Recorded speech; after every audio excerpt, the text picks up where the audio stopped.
मुंबई मनसे नेता संदीप देशपांडे का दावा, चंद्रपुर में बीजेपी के साथ डील की जानकारी संजय राउत को पहले से थी। मराठी भाषा दिवस इस साल भी शिव तीर्थ में धूमधाम से मनाया जाएगा। चंद्रपुर डील को लेकर सियासत गरमाई हुई है।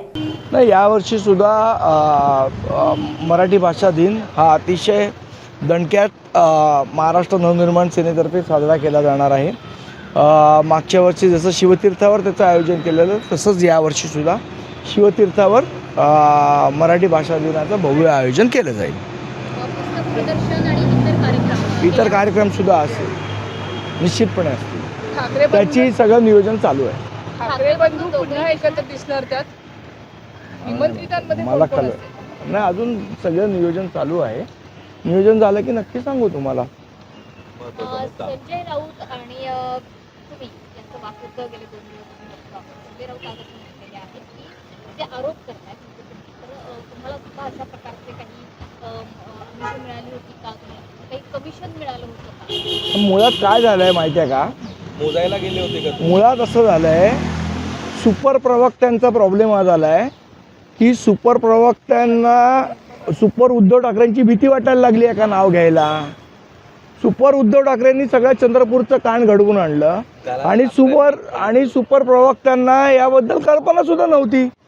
त्यामुळे सुपर प्रवक्त्यांनी आता काय झालं, सुपर प्रवक्ते काय करतात, आता चंद्रपूरचे नगरसेवक तर गेले।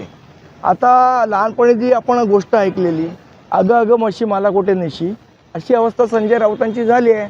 त्यामुळे असं बोलावं लागतं त्यांना, तो त्यांचा भाग आहे बोलण्याचा, न बोलून सांगतील कोणाला, अशी त्यांची अवस्था झाली आहे। पण चंद्रपूरच्या बाबतीत त्यांनी शेण खाल्लेलं आहे, त्यांच्यावर कारवाई होईल? काही कारवाई करणार नाही मी 100%। आणि मी याच्यावरती जाऊन सांगतो की हे चंद्रपूरचं होणार आहे अशा पद्धतीचं भाजपचं डील हे संजय राऊतांना आधीसुद्धा माहीत होतं। त्याच्यात काही सरप्राईज नव्हतं संजय राऊतांना, हे त्यांना माहिती होतं आधी। मग एवढी आतपाकड संजय राऊतांची काय?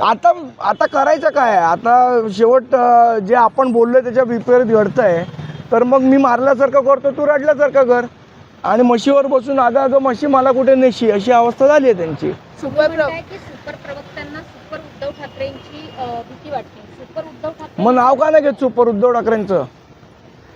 सुपर उद्धव ठाकरेंचं नाव घोषित करावं सुपर प्रवक्त्यांनी। या सुपर उद्धव ठाकरेंनी हा सगळा निर्णय घडवून आणला निश्चित। आणि हे सुपर प्रवक्त्यांनाही माहिती आहे, हिंमत असेल तर सुपर प्रवक्त्यांनी नाव घ्यावं त्यांचं।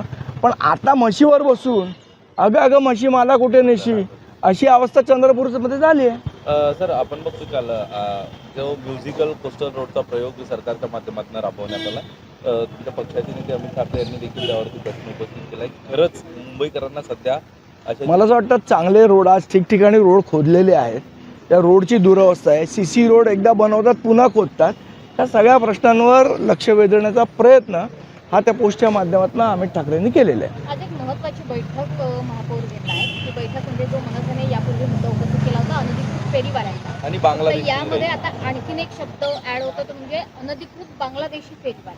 मला असं वाटतं अनधिकृत परप्रांतीय पण ऍड करायला हरकत नाही त्याच्यामध्ये।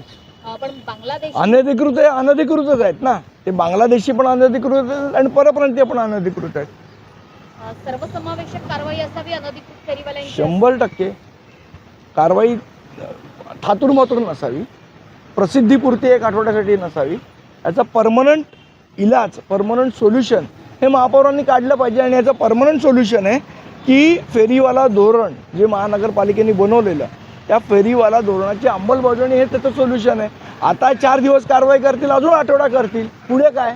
त्यामुळे धोरणाची जर अंमलबजावणी झाली तर त्याचं परमनंट सोल्युशन मिळेल। उगीच ॲक्टिंग पुरतं कोणी काही करू नये एवढी आमची विनंती।